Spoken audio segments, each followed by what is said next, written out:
बहुत साल पहले की बात है। एक बादशाह था जिसकी एक बहुत खूबसूरत बेटी थी। वो लड़की अपनी खूबसूरती और दौलत की वजह से बहुत घमंडी हो गई थी।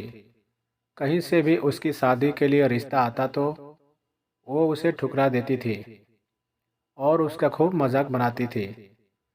एक दिन बादशाह ने एक बहुत बड़ी दावत रखी और उसमें शहजादी से शादी करने वाले तमाम शहजादों को बुलाया। सब लोग अपने अपने मर्तबे के हिसाब से कुर्सियों पर बैठ गए। फिर शहजादे इस दावत में कई चीज़ों के साथ बहुत घमंडी अंदाज में आई और वो जिस भी शहजादे के पास से गुजरती तो वो उसे बहुत नीची नज़रों से देखती। फिर वो एक शहजादे के पास पहुंची जो बहुत ज़्यादा मोटा था। तो शहजादे ने उसका मजाक उड़ाते हुए अपनी कनीज से कहा, देखो, ये तो आटे का बोरा है। जब दूसरे शहजादे के पास पहुंची तो कहा कि ये तो कोई खंभा है। और जब तीसरे शहजादे के पास गई तो कहा, ये तो सफ़ेद चूहा है। इसी तरह शहजादी हर शहजादे की बेइज्जती करती रही। लेकिन एक शहजादे को तो देखकर उसे बहुत हंसी आई, क्योंकि उसने दाढ़ी रखी हुई थी। शहजादे ने उसका मजाक उड़ाते हुए कहा कि जरा देखो तो इसने कैसे अपने चेहरे पर घास फूस उगा रखा है।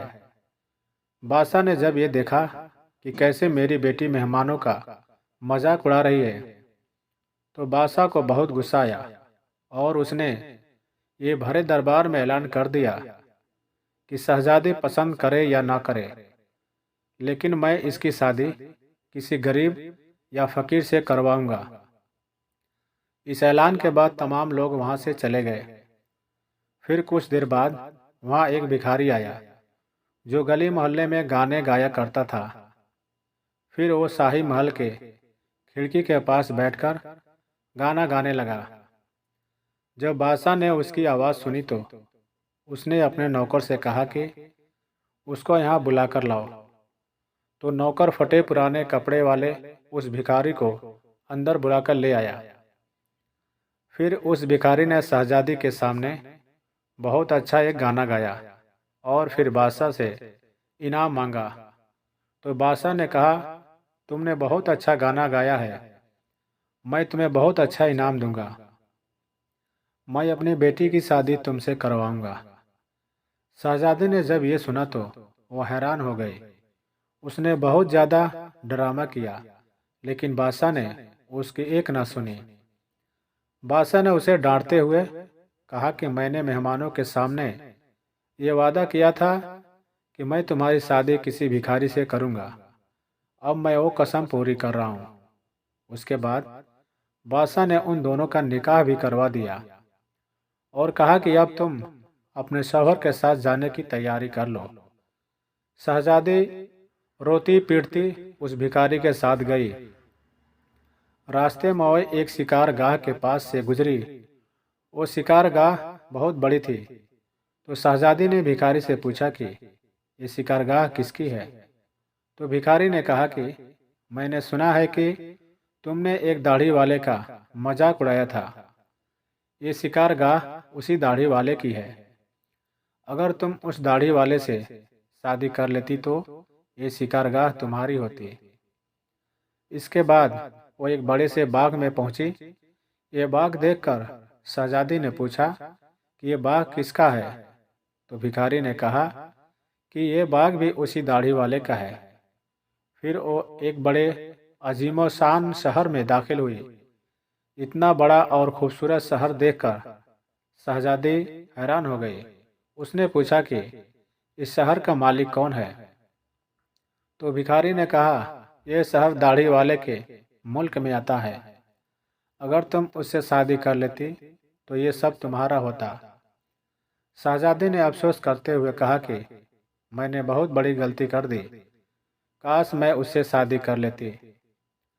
तो भिखारी ने नाराज होते हुए कहा कि मुझे उससे कोई मतलब नहीं, मगर तुम मेरे होते हुए किसी दूसरे मर्द की बातें क्यों कर रही हो। क्या मुझ में कोई कमी है? इसके बाद वो एक छोटी सी झोपड़ी के पास पहुंचे तो शहजादी ने कहा कि कैसी बेकार और छोटी सी झोपड़ी है। तो भिखारी बोला कि ये मेरा घर है और यही वो जगह है जहां हमें जिंदगी गुजारनी है। तो शहजादी बोले कि तुम्हारा नौकर कहाँ है? तो भिखारी बोला कि हमें नौकरों से क्या काम, तुम हर काम कर सकती हो। चलो अब तुम आग जलाओ और मेरे लिए खाना बनाओ, मैं बहुत थक चुका हूँ। लेकिन शहजादी को खाना पकाना नहीं आता था, तो भिखारी ने उसकी मदद की। फिर कुछ देर बाद उन्होंने उल्टा सीधा खाना पकाकर खा लिया और सो गए। दूसरे दिन उसे भिखारी ने जगाया और घर का काम करने को कहा। शहजादी पूरा दिन काम करती रही और ऊपर से भिखारी के डांट भी सुनती रही। किसी तरह से उन्होंने कुछ दिन गुजार लिए। एक दिन भिखारी ने कहा कि मैंने जो कुछ कमाया था वो सब अब खत्म हो चुका है। अब कमाने की बारी तुम्हारी है। मैं तुम्हें लकड़ी ला कर देता हूँ, तुम उससे टुकड़ियाँ बुन लेना। ये कहकर वो जंगल में गया और टोकरी के लिए लकड़ी काट कर ले आया। शहजादी ने टोकरी बनानी शुरू कर दी। उसने पहले कभी इस तरह का मेहनत वाला काम नहीं किया था, इसलिए उसकी उंगलियां जख्मी हो गई और उनमें से खून निकलने लगा। ये देखकर उसके शौहर ने कहा, तुम ये काम नहीं कर सकती, मैं तुम्हें धागे लाकर देता हूँ, तुम उससे कपड़े बुन लेना। लेकिन वो ये भी ना कर सकी। तो उसके शौहर ने कहा कि तुम तो मेरे लिए बिल्कुल काम की नहीं हो, तुम तो कोई भी काम नहीं कर सकी। तुमसे शादी करके मैं बर्बाद हो गया। ठीक है, मैं कोशिश करता हूँ कि तुम्हारे लिए मैं मिट्टी के बर्तन ला दूँ, तुम उन्हें बाजार में जाकर बेच दिया करो। इस बात से घमंडी शहजादी ने कहा कि जब मैं बाजार जाऊंगी तो मेरे मुल्क के लोग मुझे इस हाल में देखे के मुझ पर बहुत हंसेंगे। तो शौहर ने कहा कि ये मेरा मसला नहीं है, अगर तुम भूख से नहीं मरना चाहती हो तो तुम्हें ये काम करना ही पड़ेगा। मिट्टी के बर्तन बेचने का काम बहुत अच्छा चल रहा था। लोग जब एक खूबसूरत लड़की को बाजार में बर्तन बेचते हुए देखे तो उस पर तरस खाकर उससे कुछ न कुछ खरीद लेते। जब बर्तन बिक गए तो भिखारी ने और बर्तन लाकर दिए।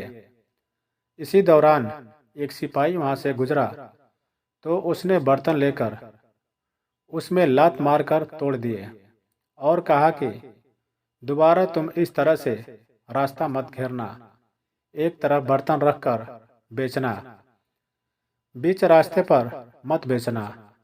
शहजादी बहुत परेशान हुई। उसने सारा वाकया घर आकर अपने शौहर से बताया। शौहर ने कहा, तुम बिल्कुल पागल हो, तुमसे किसने कहा था कि तुम बर्तनों को ऐसे बीच बाजार में रखकर बेचो? आखिर वहां से लोगों को निकलने में परेशानी होती होगी। मुझे लगता है कि तुम ये भी नहीं कर सकती, ये तुम्हारे बस का काम नहीं है। मैं शाही महल जाऊंगा, हो सकता है शायद तुम्हारे लायक कोई काम वहां मिल जाए। ये कहकर वो शाही महल के लिए रवाना हो गया। शाम को वापस आकर कहा कि तुम्हारे लिए शाही महल में मददगार बावर्ची की जगह मिल गई है। अब कम से कम हमें पेट भर के खाना तो मिल ही जाएगा। इस तरह वो घमंडी शहजादी एक मददगार बावर्ची बन गई। वो रोज सुबह से शाम तक बावर्ची खाने में ही रहती और रात को बचा हुआ खाना अपने घर लेकर आती। इस तरह दोनों मियाँ बीवी का गुजारा होने लगा। महल में आए हुए उसे कुछ ही दिन गुजारा था कि उसने सुना कि महल में कोई शाही प्रोग्राम है। जब मेहमान आने शुरू हुए तो शहजादी बावर्ची खाने की खिड़की से उन्हें देखने लगी। गुलाम कीमती कपड़ों में मेहमानों का इस्तकबाल कर रहे थे। हर तरफ शान शौकत और धूमधाम नजर आ रही थी, लेकिन शहजादी अपनी किस्मत पर आंसू बहा रही थी और अपने तकब्बुर और बेवकूफ़ी पर पछता रही थी। उसी दौरान वहाँ कुछ कनीज़ें आई जिन्होंने शहजादी को लजीज खाने दिए। शहजादी ने उस खाने को टोकरी में रख लिए और घर की तरफ चल दी। अभी वो महल के दरवाजे से गुजर ही रही थी कि अचानक बहुत कीमती पोशाक पहने हुए एक आदमी ने उसका रास्ता रोका। शहजादी ने जब उसकी तरफ देखा तो ये वही दाढ़ी वाला बादशाह था जिसका उसने मजाक उड़ाया था। वो खौफ से कांपने लगी। बादशाह उसे लेकर महल में पहुंचा। इतने सारे लोगों को देखकर उसका अपने ऊपर काबू नहीं रहा और घबराहट में उसके हाथ से टोकरी गिर गई और उसमें से खाना निकलकर चारों तरफ बिखर गया। तमाम दरबारी हंसने लगे। शहजादी का उस वक्त हाल ऐसा था कि किसी तरह जमीन फट जाती और वो उसमें समा जाती। उसने झटके से अपना हाथ छुड़ा लिया और भागना चाहती थी। फिर बादशाह ने उसे दोबारा पकड़ लिया और नरमी से बोले कि डरो मत। क्या तुम मुझे नहीं पहचानती हो? मैं वही भिखारी हूँ जो तुम्हारे साथ झोपड़ी में रहता था, और मैं वही सिपाही हूँ जिसने तुम्हारे बर्तन तोड़े थे। यह सब कुछ मैंने तुम्हारे लिए इसलिए किया क्योंकि मैं तुम्हें पसंद करता था और तुमसे शादी करना चाहता था। अब तुम्हारे घमंड का इलाज हो चुका है। मैं वही भिखारी हूँ जिसके साथ तुम रहा करती थी। अब तुम्हें अच्छा सबक मिल गया है। पिछली बातों को भूल जाओ और देखो, हमारी शादी की तैयारियां हो रही है। उसी वक्त कनीज़ें आई और उसे अपने साथ ले गई। फिर शहजादी को नहलाकर उसे दुल्हन का लिबास पहनाया। फिर जब वो दोबारा वहाँ आई तो देखा कि उसके माँ बाप और तमाम दरबारी वहाँ मौजूद थे।